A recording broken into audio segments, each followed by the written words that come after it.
Good morning to all of you. यदि आप किसी भी ऑर्गेनाइजेशन में, चाहे वो गवर्नमेंट हो या प्राइवेट हो, यदि वहां आप वर्किंग हैं, प्रोफेशनल हैं या फिर कोई भी आप लेबर लेवल पे भी काम करते हैं, तो आपके भविष्य को सुधारने के लिए एक फंड एकत्रित किया जाता है जिसको हम लोग बोलते हैं प्रोविडेंट फंड, यानी कि भविष्य निधि।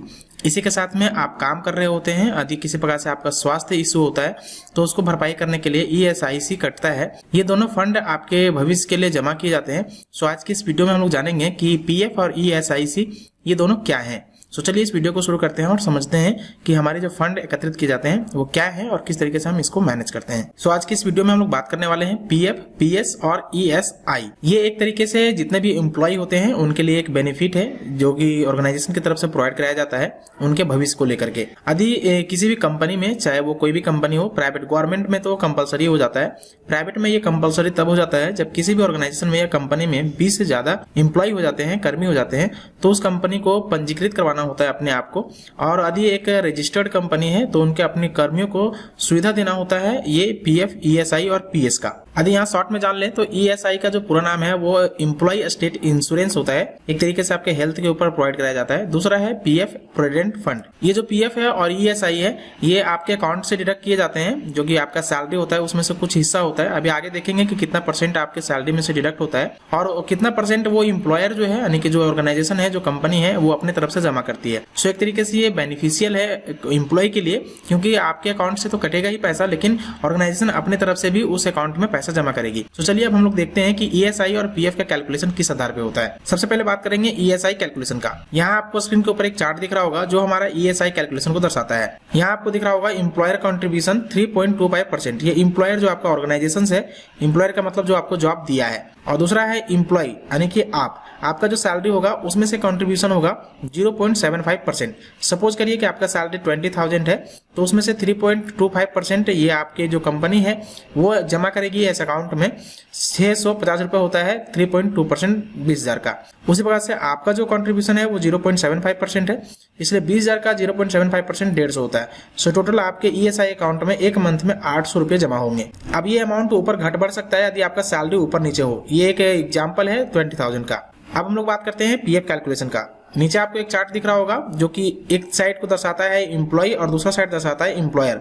टोटल कंट्रीब्यूशन होता है 12% मंथली सैलरी के आधार पे, और एम्प्लॉयर की तरफ से भी 12% होता है मंथली सैलरी के ऊपर। अब ये जो PF का पैसा है वो एम्प्लॉय की तरफ से जो भी कटता है, यानी कि आपकी तरफ से जो भी कटेगा उसका पूरा का पूरा 12% चला जाएगा सीधा आपका PF अकाउंट में। लेकिन यदि एम्प्लॉयर यानी कि जो आपका ऑर्गेनाइजेशन है उसका 12% कट रहा है आपके सैलरी में से, तो ये दो पार्ट में डिवाइड हो जाता है। 12% का 8.33% ये आपके चला जाता है EPS में, यानी कि आपकी पेंशन स्कीम में, और रिमेनिंग जो भी बचता है 3.67%, 12% का, तो ये चला जाता है आपका EPF में। अर्थात कि आपका 12% और ये 3.6% EPF में जा रहा है, बाकी 8.3% जो कि एम्प्लॉयर दे रहा है ये आपका चला जा रहा है पेंशन के लिए, जो कि आपको 60 साल के बाद ही आप इसके ऊपर क्लेम कर सकते हैं। बाकी PF अकाउंट का पैसा आप सिचुएशन के अकॉर्डिंग निकाल सकते हैं, वो भी हम आगे वीडियो में देखेंगे। यहाँ एक एग्जाम्पल दर्शाया गया कि यदि आपका मंथली सैलरी 12,000 है तो कितना का पैसा किधर जमा होगा।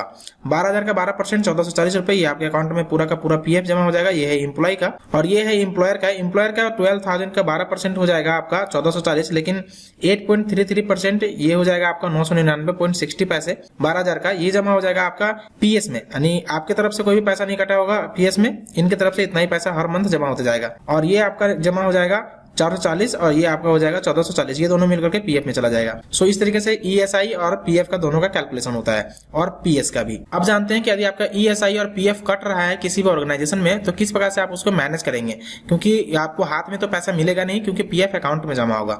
सो पहले बात करते हैं ESI का। ESI का जो ऑफिशियल वेबसाइट है वो www.esic.government.in है। इनका वेबसाइट कुछ इस प्रकार से दिखता है। यहाँ से आप वो सारे सर्विसेज का यूज कर सकते हैं। आने वाले वीडियो में मैं बताऊंगा कि ESI का आप एक्सेस कैसे ले सकते हैं और कैसे उसको मैनेज करेंगे। दूसरा है हमारा EPFO employ provident fund organisations. इनका जो वेबसाइट है उस वेबसाइट को यहाँ आप देख सकते हैं EPFindia.gov.in है। इसके ऊपर जाएंगे तो कुछ इस प्रकार से इंटरफेस दिखेगा। यहाँ जाकर के आप सब कुछ मैनेज कर सकते हैं, अपना पासबुक वगैरह देख सकते हैं। अब जब आपका पैसा जमा होता है सैलरी से कट करके और ऑर्गेनाइजेशन भी जमा करती है, तो जब जमा हो जाता है कभी भी आपको जरूरत पड़ता है तो क्या आप निकाल सकते हैं प्रोविडेंट फंड को या नहीं निकाल सकते हैं, तो निकाल सकते हैं। तो क्या क्राइटेरिया है वो सब हम देख लेते हैं। सबसे पहले मैं बता देता हूँ आपको कि PS अकाउंट में जो भी पैसा जमा होगा, यानी कि पेंशन स्कीम में जो भी पैसा जमा होगा, उसके ऊपर आप क्लेम नहीं कर सकते हैं। 60 साल के बाद ही क्लेम कर सकते हैं। यदि आपका डेथ हो जाता है तो जो भी है नॉमिनेशन में होगा, नॉमिनी होगा, वो उसके ऊपर क्लेम करेगा। लेकिन जो पीएफ का पैसा है वो आप क्लेम कर सकते हैं एज पर सिचुएशन। यह सिचुएशन क्या है, ये एक स्टेटमेंट लिखा हुआ है, इससे आप पढ़ सकते हैं, लेकिन मैं सिंपल भाषा में आपको समझा देता हूं कि यदि आप ईपीएफ का पैसा निकालना चाहते हैं तो कुछ सिचुएशन में आप निकाल सकते हैं। जैसा पार्सली विड्रॉल कर सकते हैं कुछ पर्पस के लिए, जैसे कि मेडिकल नीड्स, बहुत बड़ा इलाज करवाने की जरूरत पड़ गई, फंड की जरूरत पड़ गई, तो आप निकाल सकते हैं, वहां क्लेम कर सकते हैं। दूसरा वेडिंग कॉस्ट, यदि किसी का शादी है आपके घर में, आपकी बेटी का या फिर आपकी बहन का या फिर किसी का भी, और यदि बड़ा फंड है, जरूरत पड़ रहा है, तो आप क्लेम कर सकते हैं। किसी एजुकेशनल एक्सपेंस, यानी कि आप फॉरेन में जाकर के, अब्रॉड में जाकर के एजुकेशन ले रहे हैं, हायर एजुकेशन के लिए, तो आप क्लेम कर सकते हैं। कोई जमीन वगैरह खरीदारी कर रहे हैं तो आप परचेस मतलब इसको आप क्लेम कर सकते हैं, विड्रॉल कर सकते हैं। और भी कुछ मेजर इशू होंगे तो आप इसके ऊपर क्लेम कर सकते हैं। दूसरी बात कि यदि आप किसी प्राइवेट ऑर्गेनाइजेशन में काम कर रहे हैं तो ऐसा होता है कि उस ऑर्गेनाइजेशन में आप 2 महीने या 4 महीने, 6 महीने, 7 महीने, 8 महीने, 1 साल काम करके छोड़ देते हैं। उसके बाद आप कहीं काम ही नहीं कर रहे हैं कोई ऑर्गेनाइजेशन में, लेकिन उस ऑर्गेनाइजेशन में आपका पैसा कटा है, तो उसके लिए कि आप जब भी वहां से आप जॉब छोड़ेंगे उसके 2 महीने के बाद आप क्लेम कर सकते हैं। यानी कि आप 2 महीने से कोई भी काम नहीं कर रहे हैं, अनएम्प्लॉयड हैं, तो आप यहाँ से पूरा का पूरा जो भी फंड होगा उस कंपनी के द्वारा बना होगा, जो भी कटा होगा पीएफ वगैरह में, वो आप ले सकते हैं।